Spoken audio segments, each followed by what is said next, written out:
ప్రతి సంవత్సరం శ్రావణ మాసంలో వచ్చే అమావాస్యను పొలాల అమావాస్య అంటారు. మనకు సెప్టెంబర్ 2వ తేదీన పొలాల అమావాస్య రానుంది. ఈ అమావాస్య రోజున ఎవరైతే బియ్యం డబ్బాలో ఈ యొక్క వస్తువు పెట్టినట్లయితే మీ దశ అనేది తిరిగిపోతుంది. మీరు పట్టిందల్లా బంగారంగా మారిపోతుంది. మీకున్న ఆర్థిక సమస్యలు, ఇంట్లో సమస్యలు, ఇలా ఏ సమస్యలున్నా అన్నీ తొలగిపోతాయి. ఎందుకంటే పొలాల అమావాస్యకు చాలా ప్రత్యేక రోజు. ఇలాంటి ప్రత్యేకమైన రోజున బియ్యం డబ్బాలో ఇది ఒక్కటి వేసి చూడండి. మీరే ఆశ్చర్యపోయే విధంగా మీరు ధనవంతులుగా మారిపోతారు. మన హిందూ సాంప్రదాయాల ప్రకారం పొలాల అమావాస్యకు ఎంతో ప్రత్యేకత ఉంది. ఈ పర్వదినాన వివాహిత మహిళలు తమ సంతాన కోసం పిల్లల యోగక్షేమాలను కాంక్షిస్తూ వ్రతాలను ఆచరిస్తారు.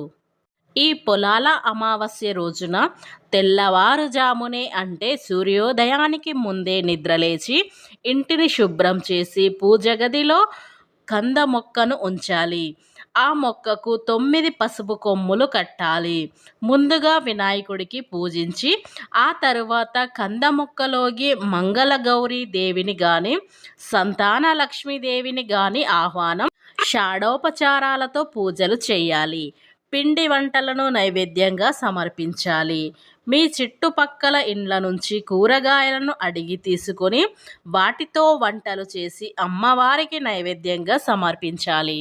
ఇలా పొలాల అమావాస్య రోజు పశువుల పూజ చేయడం చాలా చోట్ల కనిపిస్తుంది.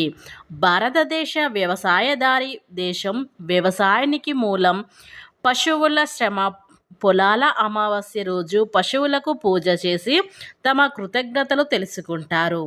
పొలాల అమావాస్యకు ముందు రోజు పశువుల చేలలోకి తీసుకెళ్లకుండా ఇంటి పట్టునే ఉంచుతారు. రైతుల దగ్గరలో ఉన్న చిన్నప్పటి అడవులకు వెళ్ళి అక్కడ కొన్ని రకాల ఆయుర్వేద గుణాలు నిండిన మొక్కలను, ఆకులను, చెట్లు, బెరడులను తీసుకొస్తారు. ఆ తర్వాతని వాటిని బాగా నూరి మిశ్రమంగా తయారు చేస్తారు. మరుసటి రోజు ఉదయమే లేచి పశువులకు చాలా మంచిగా స్నానం చేయించి వాటి కొమ్ములకు రంగులు కాగితాలు, కాళ్ళకు గజ్జెలు, మాపురానికి రంగులు, బట్టలు వంటివి వేసి పువ్వులు, బట్టలు, శబ్దం చేసే గజ్జలు ఉపయోగిస్తారు. ఆ తర్వాత పశువులకు హారతి ఇచ్చి ఆయుర్వేద మిశ్రమాన్ని పెడతారు. అది పశువులకు ఏ రోగాలు రాకుండా కాపాడుతుంది. ఆ తరువాత పశువులను గ్రామ దేవత దగ్గరికి తీసుకెళ్ళి దేవత దర్శనం చేసుకున్న తర్వాత ఇంటికి తీసుకొస్తారు. పశువులకు దిష్టి తీసి ఇంట్లోకి తీసుకెళ్ళి పిండి వంటలను పెడతారు. వాటికి విశ్రాంతిని ఇస్తారు. ఇలా పదవుల పట్ల ఎంతో బాధ్యతగా ఉంటారు. పురాణాల ప్రకారం శివపార్వతులకు ఎద్దులంటే ఒక అవినామ సంబంధం ఉంది. ఎద్దులు నందీశ్వరులని పేర్కొంటారు. పార్వతీదేవికి పుత్ర సమానులైన ఎద్దులకు ఇలా చేయటం వల్ల చూసి పార్వతీదేవి సంతోషిస్తుందని, దాని ద్వారా తమ పిల్లల పాపాలతో సహా సంతోషంగా ఉంటామని భావిస్తారు. అలాగే తమతో కష్టం చేసే పశువుల వలనే తాము సంతోషంగా ఉంటున్నామని కృతజ్ఞతలు కూడా తెలుపుకుంటారు. ఇదే పొలాల అమావాస్యకు ప్రత్యేకత ఇదే. ఇలాంటి పవిత్రమైన పొలాల అమావాస్య రోజున ఎవరైతే బియ్యం డబ్బాలో ఈ వస్తువు వేసినట్లయితే మీకున్న ఆర్థిక సమస్యలు తొలగిపోతాయి. మీ ఎదుగుదల రోజు రోజుకి పెరుగుతుంది.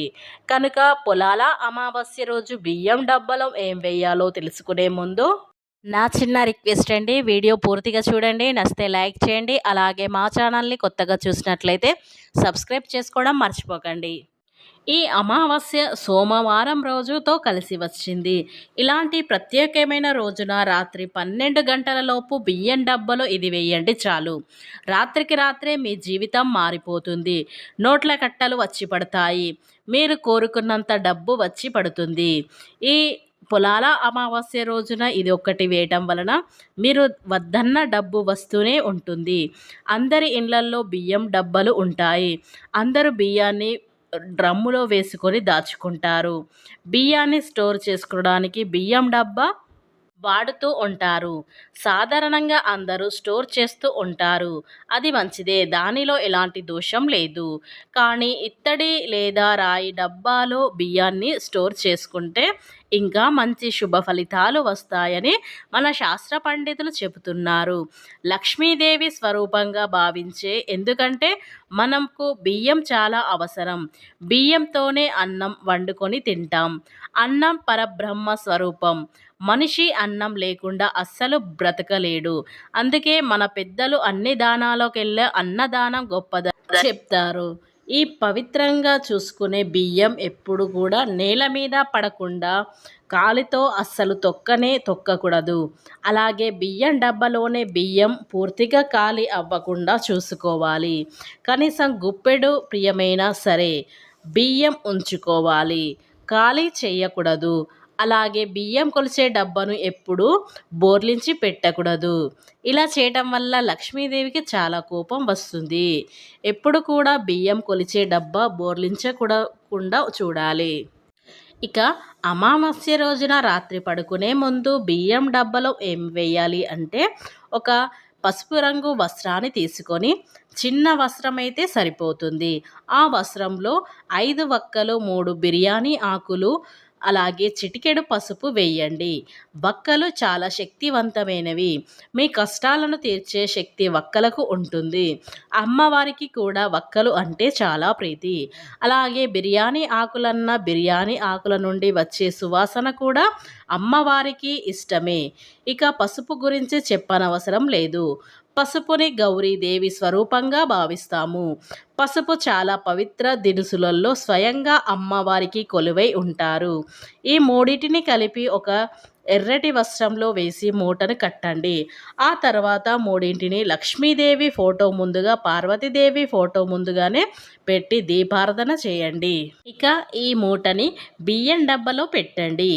బియ్యం డబ్బాలో కొన్ని బియ్యం తీసి గోతిలాగా చేసి ఆ పూజ చేసిన మూటని ఆ లోపట్లో పెట్టండి. ఎవరైతే ఈ మూడింటిని కలిపి మూటలా తయారు చేసి బియ్యం డబ్బాలో అమావాస్య రోజున రాత్రి 12 గంటలలోపు ఈ మూటని దాచిపెట్టండి. ఇలా దాచిపెట్టడం వల్ల లక్ష్మీదేవి మీ ఇంట్లో తిష్ట వేసుకొని కూర్చుంటుంది. ఇక మీకు దరిద్రమైన బాధలు కష్టాలు అన్నీ తొలగిపోతాయి. ఇక అదృష్టం అనేది బాగా కలిసి వస్తుంది. మీరు పట్టిందల్లా బంగారంగా మారిపోతుంది. ఎందుకంటే పొలాల అమావాస్య అంటేనే పవిత్రమైన రోజు. అందులో మనకు సోమవారంతో కలిసి వచ్చింది కనుక ఇలా సోమవారం రోజున రాత్రి 12 గంటలలోపు బియ్యం డబ్బాలో ఈ 3 వస్తువులు వేయండి చాలు. ఇక మీకున్న కష్టాలు ఎలాంటి రకాల కష్టాలైనా అన్నీ తొలగిపోయి అదృష్టం బాగా కలిసి వస్తుంది.